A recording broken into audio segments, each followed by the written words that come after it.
Fala pessoal, mais uma aula começando. A gente está dando continuidade à revista Palavra e Vida. A gente iniciou semana passada essa nova revista e hoje é a lição número 2, uma lição que a gente vai bater um papo muito legal sobre esperança. Só para a gente relembrar, na semana passada a gente estudou que a igreja nunca fecha. A igreja não se confunde com o templo, não se confunde com aquele imóvel que a gente tem, que a gente se reúne nas nossas reuniões de oração, nos nossos domingos. A igreja somos nós. Esse é um grande resumo de todos os detalhes que nós estudamos nessa primeira lição do domingo passado, a lição número 1, em que pese a grande maioria das igrejas no Brasil terem fechado os seus imóveis durante um bom tempo e agora nós estamos voltando aos poucos, a igreja nunca fechou. A igreja do Senhor Jesus Cristo somos nós e essa nossa comunhão além das paredes é que forma a noiva, o corpo de Cristo. Então, dando continuidade, e como nós falamos na última lição, todas as lições foram escritas para esse momento que nós estamos vivendo. Então, a lição de hoje, a lição número 2, nós vamos conversar sobre adversidade. E o título é A Adversidade Traz Maturidade. Vamos orar. Senhor, a gente sempre agradece a Tua Palavra, a gente sempre agradece o acesso que nós temos à Tua Palavra e, de acordo com o que a gente vai estudar hoje, aquilo que a Tua Palavra nos ensina, que nós aprendamos com as adversidades, sejam adversidades provocadas por nós, enviadas pelo Senhor com provação, tentações do inimigo, que a gente consiga, nessa aula de hoje, aprender um pouco mais do que o Senhor tem pra gente durante períodos difíceis. A gente agradece e eu especialmente peço para mim sabedoria para conversar com os meus irmãos sobre esse tema. Em nome de Jesus, amém. Nós temos um texto básico que vai ser lá em 2 Coríntios. Eu vou ler 2 textos, tá? 2 Coríntios. Primeiro, a gente vai abrir em 2 Coríntios no capítulo 1. Eu vou ler do versículo 3 ao 7. E depois, a gente vai pular lá para o capítulo número 4. E eu vou ler do 16 ao 18. Fiquem tranquilos que, além de estarmos numa plataforma no YouTube, que é possível você pausar, voltar, ver com calma, pausar, abrir sua Bíblia e acompanhar a aula sem perder, né? Que às vezes no culto o pastor fala a referência, quando você está abrindo, consegue achar, já foi o assunto. Aqui você tem a oportunidade de pausar, mas de toda forma eu vou colocar o texto aqui para facilitar nosso entendimento. Então vamos lá, 2 Coríntios, segunda carta de Paulo aos Coríntios, capítulo 1, a partir do versículo 4. Que nos consola em toda a nossa tribulação. E aqui ele tinha começado, nós já estudamos há muitos anos atrás as características de uma carta, né? A carta começa com a saudação, a oração de graça, depois vem o assunto. E aqui, logo depois da saudação inicial, né, de Paulo, ele fala que Deus é bendito, ele lembra que Deus é todo-poderoso, Pai das misericórdias e de toda a consolação. E aqui ele vem no versículo 4, falando que esse Deus nos consola em toda a nossa tribulação, para que também sejamos capazes de consolar os que passam por alguma tribulação, por meio da consolação que nós mesmos somos consolados por Deus. Pois, assim como os sofrimentos de Cristo transbordam sobre nós, assim também a nossa consolação transborda por meio de Cristo. Mas, se somos atribulados, é para a vossa consolação e salvação. Se somos consolados, é para a vossa consolação, a qual produz perseverança, para que suporteis as mesmas aflições que também sofremos. E a nossa esperança a vosso respeito está firme, sabendo que, visto que sois participantes dos sofrimentos, assim também o sereis da consolação. Vamos pular lá para o capítulo 4, a partir do 16. Por isso não nos desanimamos, ainda que o nosso exterior esteja se desgastando, o nosso interior está sendo renovado todos os dias. Pois nossa tribulação leve e passageira, algumas versões trazem leve e momentânea, produz para nós uma glória incomparável, de valor eterno, pois não fixamos o olhar nas coisas visíveis, nas coisas que se veem, mas naquelas que não se veem, pois as visíveis são temporais, ao passo que as que não se veem são eternas. Palavras de Paulo num período não muito bom para ele. A gente, antes de começar a conversar, só relembrando, né, aquilo que nós dedicamos vários meses, em algumas revistas atrás, estudando a vida de Paulo, relembrar em que momento que ele está escrevendo isso aqui. Aqui ele não estava preso ainda, tá? Ainda não tinha sido julgado lá em Roma, não tinha passado pela parte final. Mas, só recapitulando de forma bem breve, para a gente chegar no contexto da aula, Paulo era de uma família possivelmente rica, com posses, porque logo novinho, logo jovem, logo cedo, ele foi enviado para Jerusalém para estudar com um rabino chamado Gamaliel, para que ele fosse um grande fariseu. Paulo teve aquele intercâmbio que muitos têm hoje. Vou para a Inglaterra, vou para a Austrália, vou para os Estados Unidos para aprender um pouco mais de inglês. Paulo foi enviado da Turquia, da sua cidade, para Jerusalém, no intercâmbio, tá? Para estudar e se tornar um fariseu, na capital dos fariseus, que era Jerusalém, com o principal mestre da época, que era o tal do Gamaliel. Paulo dedica a sua vida inteira ao estudo e chega à conclusão que Deus tinha chamado ele para ser o cara do judaísmo, para ser aquele que defenderia o judaísmo com unhas e dentes, literalmente. Paulo participa intensamente da perseguição à igreja, porque ele entendia que a igreja fundada por Jesus Cristo era uma igreja que na realidade queria acabar com o judaísmo, uma igreja que na verdade não era uma igreja, que era uma seita. E Paulo faz diversas atrocidades, ele persegue a igreja até o momento que ele conhece a Jesus, até o momento que Jesus pessoalmente o encontra naquele caminho, e Paulo acorda para a vida. Paulo entende aquilo que ele precisa fazer da vida dele, que tudo aquilo que ele estava fazendo estava errado. E a partir desse momento, a vida de Paulo, que era de ser o perseguidor, de ser alguém com dinheiro, de ser alguém importante para a sociedade judaica, tudo muda. E Paulo enfrenta diversas adversidades. E dentre elas, aqui em 2 Coríntios, os historiadores bíblicos dizem que essa carta foi escrita mais ou menos 6 meses após 1 Coríntios. E 1 Coríntios, também segundo os historiadores, foi escrita ali por volta de 55 a 57 depois de Cristo. E o que significa dizer? Significa dizer que a primeira carta e a segunda carta aos Coríntios foi escrita no decorrer da terceira viagem missionária. E o porquê que eu estou falando isso tudo?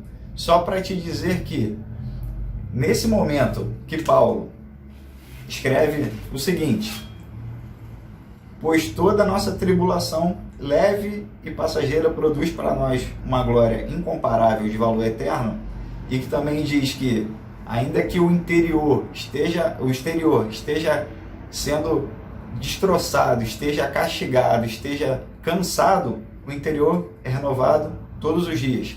Esse cara aqui que escreveu isso já tinha passado por prisão, já tinha passado por açoite, já tinha passado por perseguição, perigo de quase morte, doença. Paulo já tinha sido castigado pela vida quando ele escreve isso. E isso é importante para aquilo que a gente vai conversar hoje aqui. Porque a esperança que nós temos é bem diferente da esperança que o mundo tem. E por que eu digo isso? A esperança do mundo é aquela que diz assim, da boca para fora, tudo vai dar certo, né? Fica assim, não, tudo vai dar certo. E a nossa esperança, além de não ser uma esperança da boca para fora, porque geralmente quando as pessoas falam assim, relaxa, tudo vai dar certo, a pessoa está vendo uma situação completamente ruim e que não tem muita solução. E fala isso só para confortar a pessoa que está passando por isso. A nossa esperança é além. A nossa esperança não é que tudo vai dar certo. E essa aula vai começar de uma forma parecendo que a vida cristã é só dificuldades e no final a gente vai entender o conjunto. A nossa esperança é assim, estando bem, estando mal, tudo dando certo ou tudo dando errado, a gente vai chegar nas promessas de Deus.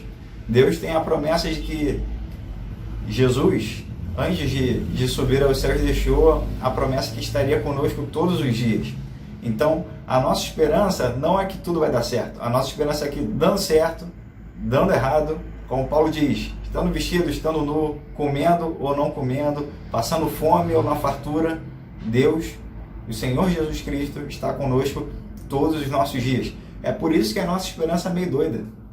É por isso que, por várias vezes, a gente olha a situação que a gente está vivendo, que os nossos irmãos estão vivendo, e não faz nenhum sentido humano a gente estar junto, a gente está orando, a gente está cantando, a gente está agradecendo a Deus. A gente vê Paulo agradecendo pela...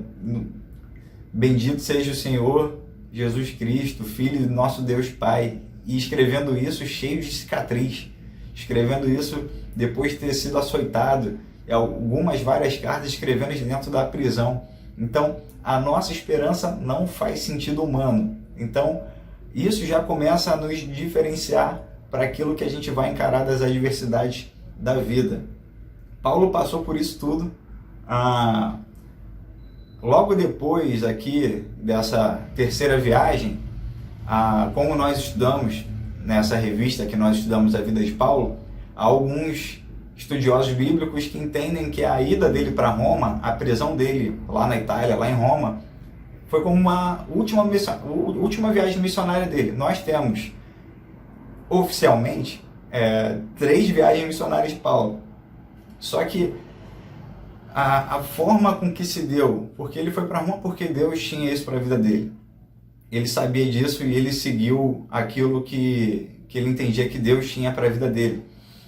Não deixou de ser uma viagem forçada? Sim, foi forçada. Não foi uma viagem que Paulo planejou como a gente viu que ele planejou as outras viagens.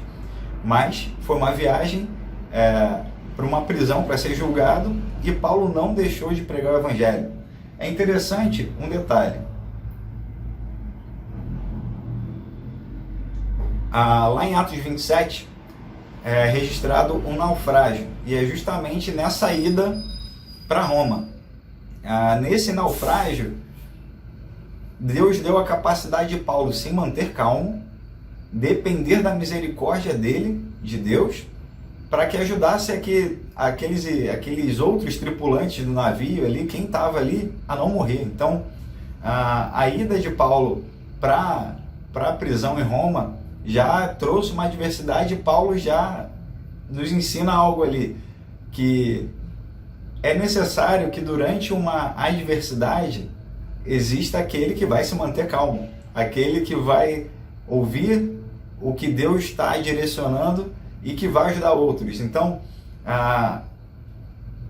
um grande resumo dessa introdução vão vir adversidades.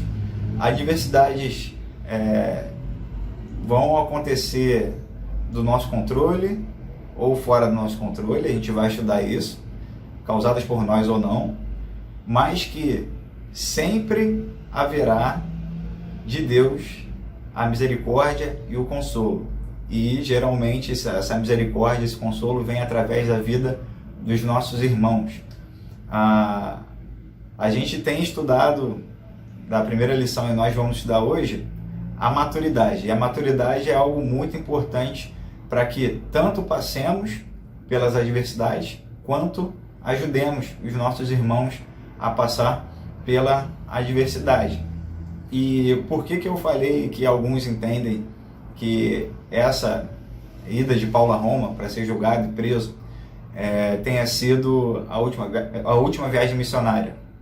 Paulo não deixou de pregar o evangelho, passou por naufrágio, tinha passado por tudo, ele sabia que estava indo ser julgado pela sua fé, e ele não deixou de pregar o evangelho. Paulo pregou na prisão, Paulo pregou no caminho, Paulo pregou depois, Paulo pregou o tempo inteiro. É por isso que é tão importante nós não perdermos o foco de que a leve e momentânea tribulação não pode desviar o nosso olhar para o terreno. A gente tem sempre que olhar para o eterno, que é o desejo de Deus. E o primeiro ponto é que a adversidade é inevitável. E esse ponto aqui, a revista traz alguns pontos, eu te convido a ler a revista, mas eu queria trazer uma outra visão, uma outra forma de conversa. Aqui eu queria pontuar o seguinte: a adversidade, por ser inevitável, significa que vai acontecer.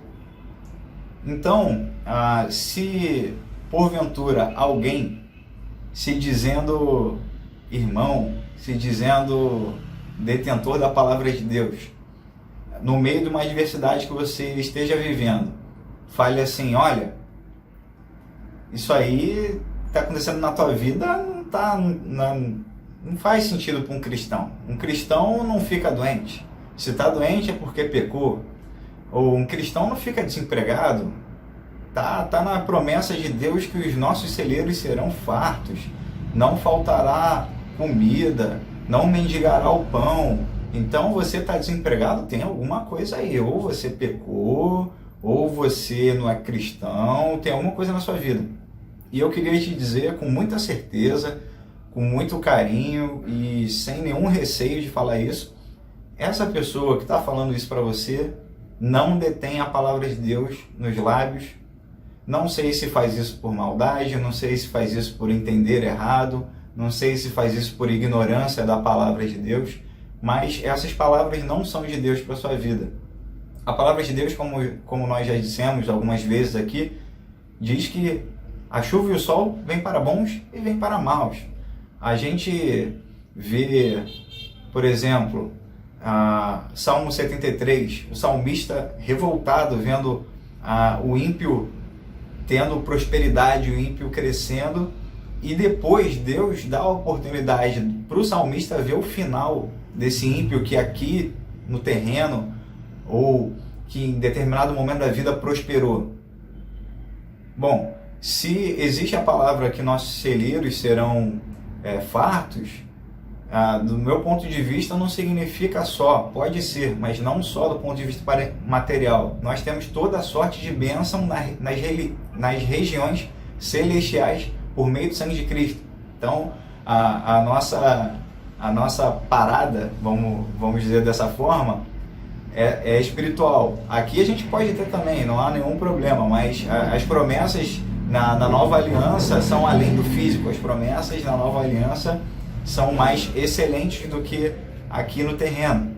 Então a gente vê lá no Salmo 73 que há a possibilidade do justo não estar prosperando tão bem quanto o ímpio. Esse é um dos exemplos que a Bíblia traz para a gente, de que a adversidade vai chegar. Jó é o grande exemplo, é o exemplo clássico. Jó é um cara justo.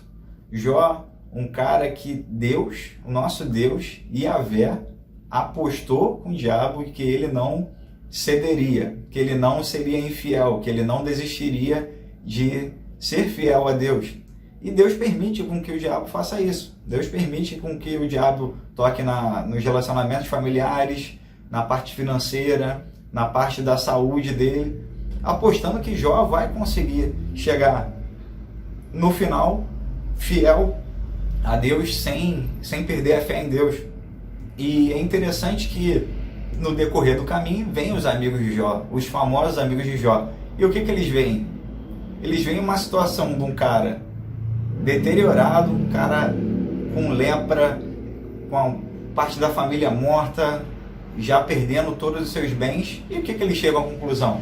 Isso aí é porque ele fez alguma coisa, isso aí é algum pecado. E Jó não era pecador. Jó, segundo a palavra de Deus, segundo o próprio Deus, era um cara justo, fiel, seguidor das leis de Deus e que era amado por Deus. E o que a história de Jó nos ensina? Nos ensina que as adversidades são inevitáveis, elas vêm, elas chegam, e não necessariamente são por um pecado seu ou porque você não é cristão. As adversidades vêm. A gente vai estudar um pouquinho mais à frente que há algumas formas que as adversidades vêm. Uma delas são nossas escolhas. Só que no exemplo de Jó não foi uma escolha dele, foi uma aposta do Deus Todo-Poderoso com o inimigo para mostrar que existem aqueles que são fiéis a Deus. E as dicas dos amigos de Jó foram as piores possíveis. Colocaram a culpa em Jó, colocaram a culpa em algum pecado que ele pudesse estar escondendo. São esses conselhos que eu digo que hoje em dia alguém pode te dar. Você pegou coronavírus, você está desempregado, está acontecendo alguma adversidade na sua vida. Se alguém chegar para você e falar que isso está acontecendo porque você não foi lavado pelo sangue de Cristo, ou na situação que você não pecou, a sua escolha não gerou essa situação, falar que é algum pecado seu, não ouça esses tipos de conselhos não, porque são conselhos como esses conselhos ruins dos amigos de Jó. O segundo ponto é: a adversidade tem fontes diversas. E aqui a gente vai ter uma abertura de mente. Aqui o primeiro ponto que a revista traz para a gente é que há algumas adversidades, sim, que são causadas por escolhas nossas. E a gente pode lembrar de Jonas. Jonas recebeu a seguinte missão de Deus. Não está escrito exatamente dessa forma, mas eu vou colocar com as minhas palavras. Jó é um livro muito pequeno, tem 3 capítulos, posso estar enganado, mas tem 3 capítulos. Você consegue ir lá agora, assim que acabar a aula, e ler Jonas, para ver se bate com o que eu estou falando. É sempre o desafio que eu faço. Não se detenham naquilo que eu estou falando, vão ver na palavra, igual os nossos irmãos antigos, os bereanos, que iam sempre na palavra para ver se aquilo que estava sendo pregado é verdade. Por favor, façam isso também. Deus chegou para Jonas e falou assim: Jonas, tem uma missão para você. Você vai para Nínive pregar para aqueles que massacram seu povo, atacam seu povo, estupram as suas mulheres, matam suas crianças, saqueiam seus pertences, destroem suas terras. Vai lá e prega para eles. Jonas, como um bom ser humano, fala: eu que não vou. Eles não merecem a palavra de Deus. Eles não merecem a pregação. Eles merecem a espada, eles merecem castigo, eles merecem vingança. Eles merecem a ira do Senhor. Como um bom ser humano, ele pensa isso. E o que ele faz? Não vou de jeito nenhum. Ele vai para um porto, compra a passagem para Tarsis. No caminho para Tarsis, o que acontece? Adversidade. O barco que ele estava quase naufraga. As pessoas descobrem que tudo aquilo que estava acontecendo de errado ali naquela viagem era culpa dele, era uma maldição de Deus para ele. Jogam ele no mar, ele é engolido pelo peixe. Essas adversidades foram causadas, escolhidas por um desvio de Jonas daquilo que Deus queria para a vida dele. Então, através de Jonas, a gente aprende que as adversidades podem vir por escolhas nossas, escolhas erradas. Segundo, as adversidades podem surgir das pessoas em volta. Na nossa igreja a gente tem um privilégio muito grande. Nós temos bons líderes, nós temos bons pastores. E é um erro muito grande nosso quando nós estamos passando por alguma adversidade e a gente vai buscar outro tipo de sabedoria. Uma sabedoria fora do arraial da igreja, fora do corpo de Cristo. A gente estudou na primeira lição a importância de ter pessoas maduras para que auxiliem outras pessoas que estejam passando por problemas. E na adversidade, se você for se aconselhar com pessoas, não falo nem das que estão bebendo leite, eu estou falando de pessoas, amigos do trabalho, da faculdade, da escola, da vida, amigos de bar, os conselhos vão te levar para a adversidade, porque não vão ser conselhos de pessoas que estão se alimentando do alimento sólido da palavra de Deus e nem estão maduras para te dar um conselho. Busquem conselhos com as pessoas certas. Não busquem conselhos com as pessoas erradas, porque conselhos errados geram atitudes erradas que geram adversidades. Terceira forma, as adversidades podem vir do inimigo. A gente tem a propensão a ter dois extremos, ou dizer que tudo é culpa do diabo, ou dizer que nada é culpa do diabo. E ele existe. Ele existe. Ele tem intenções de prejudicar a nossa vida. A gente não pode ignorar. Nós temos a proteção do Espírito Santo, nós temos toda a armadura de Deus dada por nós, que está lá em Efésios, mas nós temos que ter o equilíbrio para saber se aquilo que está vindo na nossa vida é dele ou não. Nós não podemos levar nem para um extremo nem para o outro. Tenhamos sabedoria que há adversidades que vêm dele. Jó é um exemplo. Deus permitiu que o diabo, que Satanás, tocasse em vários pontos da vida de Jó. Então as adversidades que sobrevieram sobre a vida de Jó, embora permitidas por Deus, foram do diabo. Paulo, quando ora 3 vezes para que Deus tire o espinho da carne dele, ele fala que é um mensageiro de Satanás. Então, irmãos, tenham o foco, o cuidado, que ele existe e nós precisamos ter os cuidados necessários, baseados na palavra, para resistir às tentações, para que se sobreviverem às adversidades enviadas por ele, que nós estejamos preparados para que em Deus nós passemos por elas. E também, por fim, podem vir adversidades por ação divina. A gente viu que as escolhas de Jó trouxeram as adversidades, mas quem enviou foi Deus. Deus enviou a tempestade para que os tripulantes daquele barco chegassem à conclusão que Jonas devia sair dali. Obviamente, Deus enviou aquele grande peixe para que Jonas passasse aquele período ali dentro da barriga do peixe sem morrer. Deus que fez isso. Deus que enviou essa adversidade. Como nós lemos a segunda carta aos Coríntios, o próprio Paulo foi cegado pelo encontro com Jesus, e essa cegueira fez com que ele enxergasse. Eu lembro que eu falei isso na aula que a gente estudou, esse episódio da vida. Quando Jesus aparece a Paulo, o que acontece? Ele cai do cavalo? Não, a gente lembra que a palavra de Deus não fala que ele caiu do cavalo, não tinha nem cavalo ali na narrativa bíblica para ele ter caído. Mas naquele momento de cegueira, ele entende, ele enxerga a missão dele para a vida. Então, naquela adversidade ali, ele aprendeu, ele cresceu, ele viu coisas que ele não veria se ele estivesse enxergando. E a gente já emenda aqui no terceiro ponto que a adversidade é pedagógica, a gente aprende com a adversidade. É na adversidade que nós descobrimos várias coisas. Tem um quarto ponto aqui, mas pelo tempo da aula eu vou juntar com esse terceiro, tá?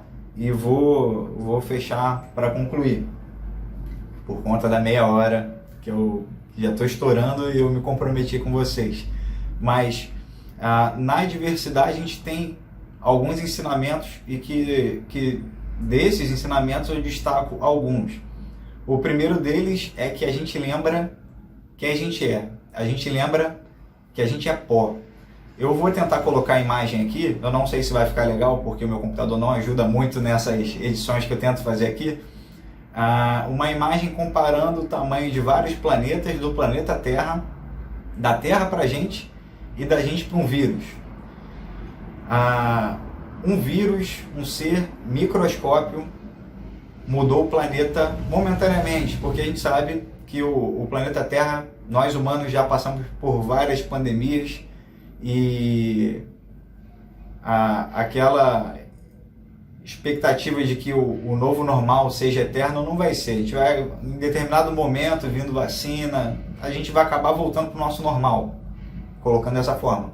Mas nós estamos vivendo um novo normal, e o planeta inteiro ao mesmo tempo, por um ser microscópio. Você pode ser o cara do CrossFit, faz maratona, tem a alimentação balanceada, tem tudo. Come um alimento estragado, você tem uma saúde de aço, nada te abala. Come uma coisa estragada, você vai ter um problema de ficar indo no banheiro, e dependendo do nível dessa infecção alimentar, você vai ter mal força para levantar do sofá para continuar indo ao banheiro. E o que eu estou falando disso? O que isso tem a ver com a nossa lição? É que a adversidade lembra que nós somos pó, que nós somos finitos, que a nossa saúde é frágil, que a nossa vida é como um vapor, que tudo muda do nada e só não muda interiormente para aqueles que estão firmados em Cristo Jesus. O externo pode estar se deteriorando, como diz Paulo na segunda carta aos Coríntios, lá no capítulo 4, a partir do 16. O externo pode estar todo acabado, você pode estar com uma doença terminal, mas por dentro você está sendo renovado todos os dias pelo Espírito Santo. A adversidade lembra que nós somos pó. A adversidade lembra da nossa dependência de Deus. E é com isso que eu queria encerrar. A adversidade é aquele momento que não tem mais o que fazer. Você pode tentar fazer de tudo. Já tentou todos os remédios que os médicos passaram, você já foi em todos os médicos, nenhum te dá esperança. E para quem tem Cristo Jesus na vida, isso não termina a esperança continua. A principal diferença da nossa esperança para todas as outras esperanças que existem no mundo é a esperança em Deus, que nós dependemos dele. Paulo diz, eu disse no início da aula, estando preso, estando solto, tendo dinheiro, não tendo, ele diz que ele sabe passar, ele viveu com fartura e ele sabe passar fome, porque ele está vivendo na fome. Ele já viveu os dois extremos da vida, tanto como perseguidor como sendo perseguido. E ele, dentre todas as situações que viveu, depois que ele encontrou Jesus Cristo, ele aprendeu a conviver com elas. Então, sendo a adversidade muito pesada, sendo uma adversidade complicada para a sua vida, é uma adversidade leve e momentânea comparado com a esperança que nós temos, com a glória que há de nos ser revelada, a nova Jerusalém que nós vamos desfrutar eternamente. Todo e qualquer sofrimento aqui da terra é leve e momentâneo. Eu não falo isso da boca para fora, eu falo isso por alguém que viveu algumas coisas na vida muito complicadas, especialmente com meu pai. Né? A gente viveu algumas situações muito difíceis, em todas elas nós não perdemos a esperança. Nós não perdemos a esperança. A nossa esperança está em Cristo Jesus.